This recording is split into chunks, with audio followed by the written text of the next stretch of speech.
You know, the summer before in 2020, when there was an absolute disaster in this country where riots and burning of federal buildings occur, we saw billions of dollars, multiple deaths occur. Speaker Pelosi, I believe, is culpable with part of this in allowing this, paving the way for the terrible thing to happen on January 6th, to just dismiss America's memory of what happened the summer before. Thank you, Mr. Chairman. I apologize if I'm a little out of breath. It's just being old. Thank you all for coming forward. It takes absolute courage, absolute courage. Every damn meeting we have now has Trump derangement syndrome talking to it. This was a dereliction of duty by the Secretary of the Army, who refused, by the way, to come before this committee because he knew his culpability. He knew that he lied and he was derelict in the duty. And I appreciate from the bottom of my heart you guys standing up for the United States of America. You took an oath to it, as did the Secretary, and you're keeping your oath. So I deeply appreciate it at your own personal cost, because we know the weaponization of this government is occurring at an exponential rate. And it's just it is just proof in the pudding that this is what we're dealing with.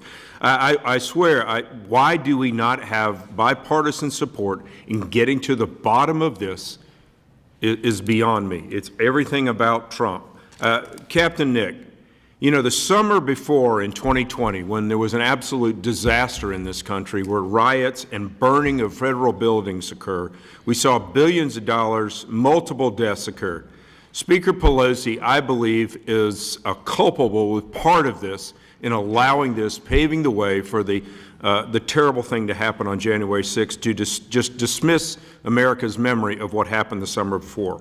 In contrast, the protests at Capitol on January 6th, which we know were all wrong, there was no hesitation in creating a politicized community. And we had a former Republican who saw it as a personal grind to go after President Trump, basically not allowing evidence to come before the committee. It's been more than 3 years, and members of the D.C. National Guard are coming forward with your oath to provide clarity. I'll just ask, Captain Nick, in your testimony, you mentioned you were a confidential source for the Select Committee. In addition, you go on to state, my confidentiality was breached to the national media. Would you mind expanding upon that? Yes, sir. First, I'd like to correct a record from a previous statement from your colleague. When he asked a question about Pentagon officials and their desire to send troops, I said absolutely. I meant they did not at the time want to send troops to the Capitol, just for clarification. I was informally, after January 6th, at some time after, I was informally interviewed by the Select Committee on January 6th. I gave informal testimony and hired counsel from Tully Rickney, Dan Meyer, who's also behind me. After giving my written notes and informal testimony, a couple weeks later, I was contacted by Political from a news outlet, from a writer requesting comment on my handwritten notes they got a copy of. I then contacted Dan, who then contacted the Select Committee to resolve that. But it had to be leaked at some point from probably the Select Committee, because that's the only people I talked to and gave my notes to. It is obviously evident with anybody with an objective eye that the committee was put forth to tell one thing. If that committee had gone in front of anything in a legal department, you would have cross-examination, other witnesses, etc. We never saw any of that to get to the actual truth, which is what all Americans, whether you're which party or not, should believe in doing. Period. Period. I just want to reiterate something. This is actually, I guess, to Colonel Matthews and General Dean. Turning to the matter of security, Secretary of the Army and McCarthy have said the D.C. National Guard was not prepared for immediate deployment. Do you agree with that statement?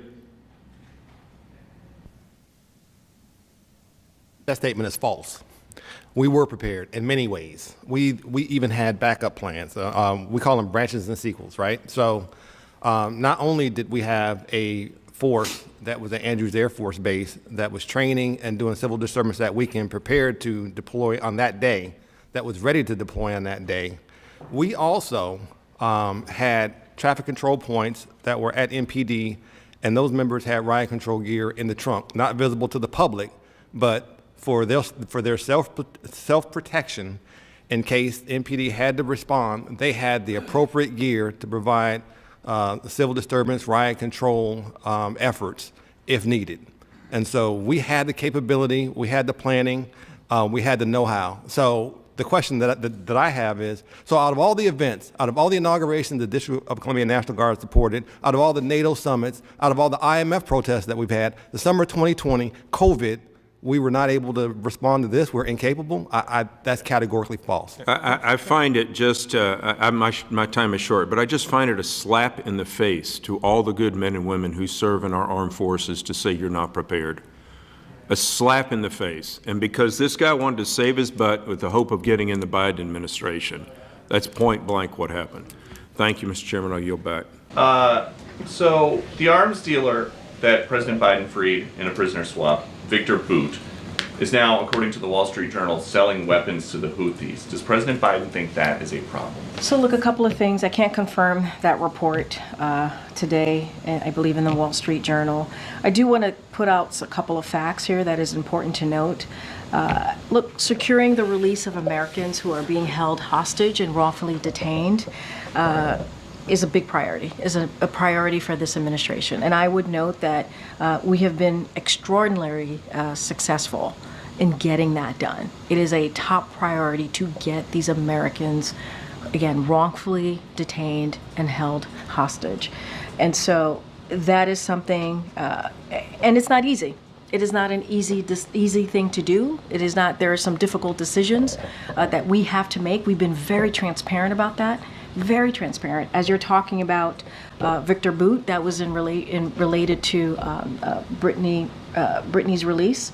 And so even then, a year and a half ago, we were clear about decisions that have to be made on a number of occasions, and it's incredibly difficult. And we've been transparent about it. We've been very transparent. So look, we're going to continue to do what we can, do everything that we can to bring Americans home who are wrongfully detained and held hostage. And again, frankly, we have had an extraordinary record of doing just that, and that's going to be the president's top priority. And on this issue of funding, the administration has money to send to Lebanon without Congress coming back. But Congress does have to come back to approve money to send to people in North Carolina. Do I have that right? Here's what I'm going to be very clear about. The president and the vice president has had a robust whole of government response to this. Hundreds of millions of dollars. I said it at the top, more than $200 million that we have directly put towards survivors here for disaster help. And that's because of this president's commitment to make sure that we are there for communities that are impacted. We take this very seriously again. We take this very seriously. And before the hurricane hit, we pre-positioned more than 1,500 federal folks on the ground to help. And so we have made sure that every state has gotten their storm requested emergency declaration. They requested it, and we made sure they received it. We've taken this very seriously. More than $200 million that we have provided to the impacted areas. But instead, people want to do disinformation, misinformation, which is dangerous. Because then when folks on the ground hear that, they may not want to ask for the help that they need. That is there for them. That's our focus here. But President Biden is fond of saying, show me your budget and I will tell you what you value.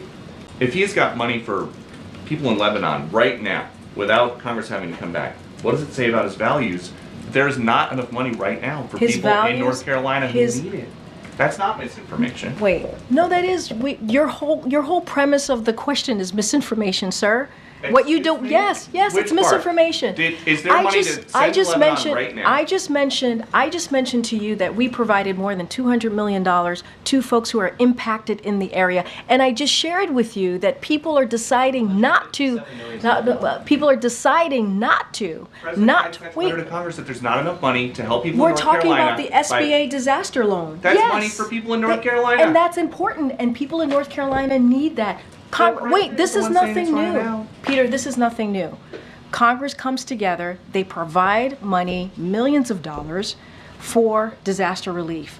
We're asking them to do the job that they have been doing for some And I'm reading time. from a letter that President Biden doing sent to for some Johnson, McConnell, time. Schumer, and Jeffries. The president's letter is not misinformation. Would you agree? No, the way you're asking me the question is misinformation. There is money that we are allocating to the impacted areas, and there's money there to help people who truly need it. There are survivors who need the funding, You can't and call it's a question there. that you don't like misinformation. I said That's that, very I actually said we have the money available to help survivors of Hurricane Helene and also Hurricane Milton. Now, there's going to be a shortfall, right? Because we don't know how bad Hurricane Milton is going to be. And so we're going to need additional funding. That's exactly what I just asked about. And you said it was No. misinformation. What Yes. you're asking me is why Congress needs to come back and do their job. That's what you're asking me. Congress needs to come back and do their job and provide extra assistance, extra funding to disaster relief fund. That's what Congress needs to do, and we're going to continue to urge that. You may not want that, but that's okay. That's what this president wants, and that's what the vice president wants. Thanks, everybody.